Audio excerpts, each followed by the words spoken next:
Dear students, in the previous class we have discussed about Robert Browning, the prominent poet of Victorian age. Today we will discuss another prominent poet of Victorian age, Matthew Arnold. He was born in 1822 and died in 1883. Matthew Arnold was the son of Thomas Arnold, who was the renowned headmaster of the Rugby School. He was born in 1822 at Laleham in the county of Middlesex. In 1836, Arnold was sent to Winchester boarding school. In August 1837, he was called to Rugby to be under his father's personal care.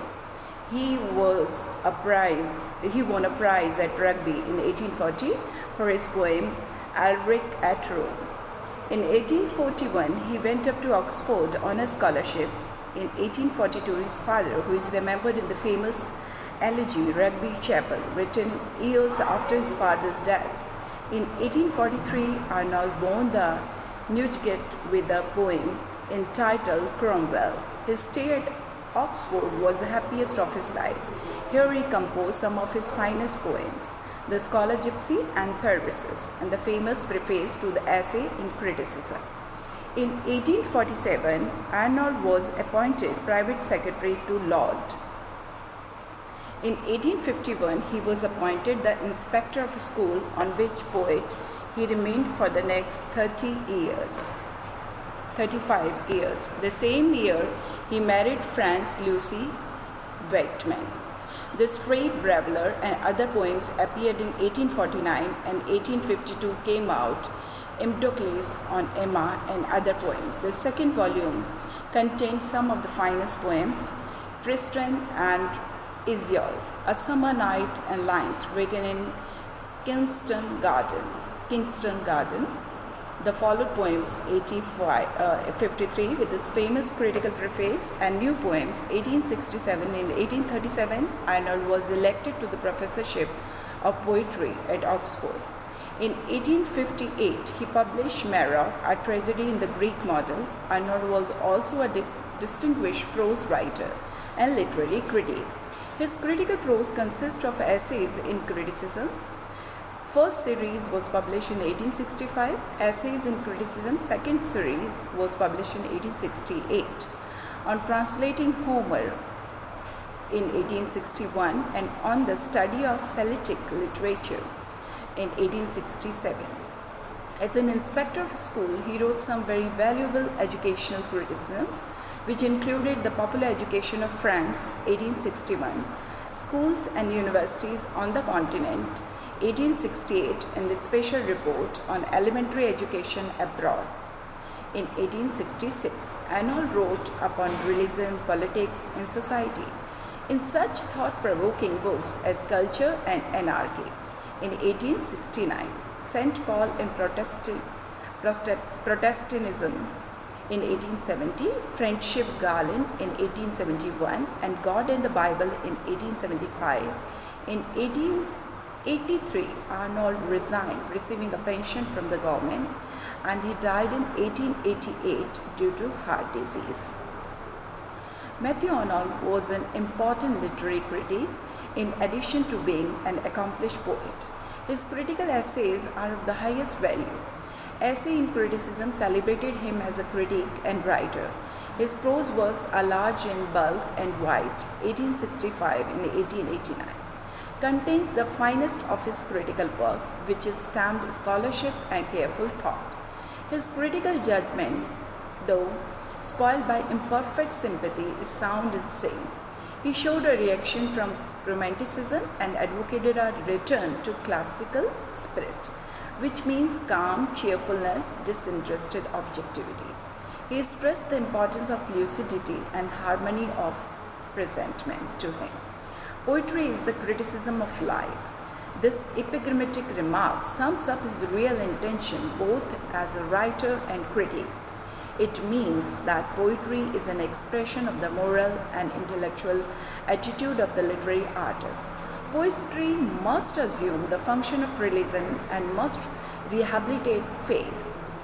According to him, the best from all branches of knowledge and should prevail. He advocated a broad cosmopolitan view of literature, for comparative judgment and attacks provincialism and lack of the knowledge. Arnold also wrote freely upon theological themes. His best books of this class are Culture and Anarchy, Literature and Theological Literature and Dogma in 1873. His style is perfectly lucid, easy, rhythmical, and not without certain elegance and distinction. Among the major Victorian writers, Matthew Arnold is unique in that his reputation rests equally upon his poetry and his poetry criticism.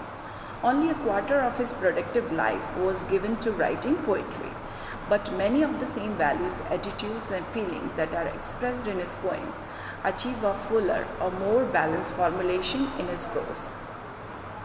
This unity was obscured for most earlier readers by the usual evaluation of his poetry as gnomic or thoughts laden, or as melancholy or elegiac, and of his prose as urbane, didactic, and often satirical, witty, in its self-imposed task of enlightening the social consciousness of England. Arnold's poetry was the fusion of sentiment, intellect, and modern development. Some of the salient characteristics of Arnold poetry are as follows. Classicism and Romanticism in Arnold's poetry. Arnold, born classicist, a lover of shapeliness, restraint, clarity, and lucidity. He disliked eccentricity, arbitrariness, and self-will, which Romanticism encourages. It is also negligent of unity and attaches great importance beautiful passages, the purple patches. As regards his poetical myth, Arnold is essentially a classic, not romantic. He is considered to be the greatest exponent of classical spirit since Milton. His main aim was to tone down what was excessive and to supply what was efficient. In poetry, he tried to cultivate that calm and disinterested objectivity which he assigned to the products of early Greek genius. Casamin observes his poetry was a fruit of calm contemplation and majestic pace rather than the urgent and imperative impulse. In his finest poems, Scholar Gypsy, Theresis, Rugby Chapel, Dover Beach, A Southern Night Forsaken, Westminster Abbey, etc., he presents one of his examples in English of the classical spirit of its self-possession, freedom from vagueness, its naked statement. Despite his innate love for classicism and his reaction against Romanticism, Arnold could not wholly keep the romantic element out his poetry. According to Casamin, Arnold's verse shall continue, to which precisely was what the poet read because of inner Stanley tried to repress. He says that poetry is criticism of life, and it is truly visible in his poems. Nature in Arnold's poetry. Love of nature is present as an essence in all his work. Arnold is a passionate lover of the countryside. Wordsworth enshrined the Lake District in his poetry. Arnold chiseled the Oxford countryside into immortality in his poems. He has Wordsworth's calm, but neither his cheerfulness nor his detachment. Arnold does not find joy in nature, but he finds peace from life's disturbances in her. Arnold loved nature in her quieter and more subdued moods. He preferred her silence to her many voices, moonlight to sunlight. The sea retreating from moon-blanched land with its melancholy, long withdrawing roar to the sea in turmoil, and Arnold's poetic style is uniformly excellent, and in this respect only a few poets can rival him. Arnold excels in using Homeric simile deftly. Arnold's artistic skill shows itself in his sonnet Shakespeare. To a Republican friend, quite worked and worldly plays, with their simplicity, here epigrammatic quality, their consummate art, and their seriousness thought they are rich and admirable.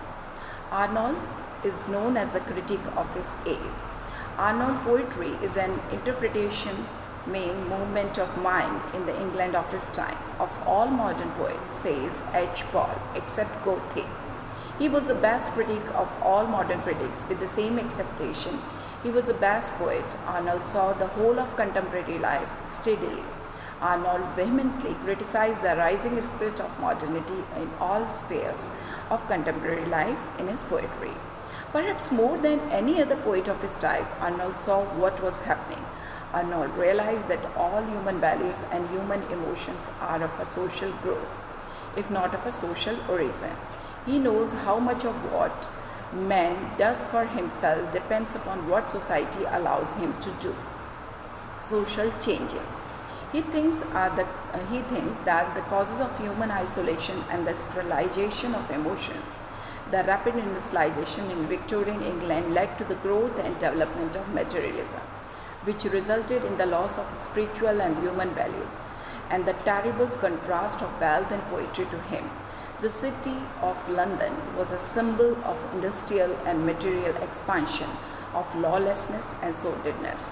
In his famous elegies, The Scholar Gypsy and Theresis, he yearns for idyllic surroundings, free from the uncognizant influence of city life. In A Summer Night, he presents a vivid picture of sordidness and unending gloom in the lives of his contemporaries. In the next class, we will discuss about his poem, Dover Beach. Thank you.